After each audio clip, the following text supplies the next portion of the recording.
Одна из книг, которая на меня повлияла, это книга Юваля Нои Харари «21 урок для 21 века». Кітап әлемімдегі дүниетанымымды өзгертіп, бағыт-бағдарын бұрған бұл Бағдат Қалаубай. Осы автордың бірнеше туындысы бар.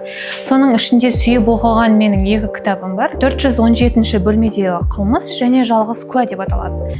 Эта книга помогла мне понять, что на сегодняшний день информация — это не просто новости или факты, а информация является инструментом для влияния и управлением эмоциями людей. Также эта книга помогла мне понять, что в современном мире технологии и искусственный интеллект меняют рынок труда, и чтобы оставаться ценным сотрудником, нужно постоянно быть в динамике, постоянно развиваться и учиться, а не опираться на старые знания.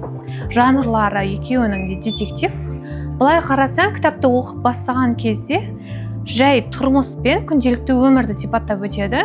Яғни біреуі отбасы жайында, біреуі жалғызбасты ананың оқиғасын сипаттап өтсе, сол арқылы біз шынайы өмірде болып жатқан кейбір көз көрмейтін әрекеттерді, оқиғаларды меңзере түсеміз. Бағдат Қалаубайдың кітабы арқылы детектив жанрына деген менің сүйіспеншілігім арта түсті. Ары қарай тек осы детектив жанрын оқи бастадым.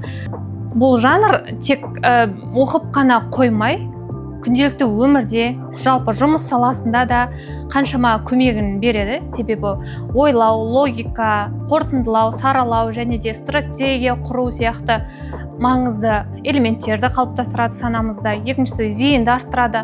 Сонымен қатар біз мән бермейтін күнделікті жағдайда болып жатқан кішігірім элементтер болады. Мысалы, сол кішігірім элементтердің өзін меңзере түсуге көп көмегін тигізеді. Әрі қиялмен біздің санамызды арттырады. Қиялдай білу өте жақсы. Ары қарай сіздің ішкі тұлғалық саналарыңыз қалыптасады.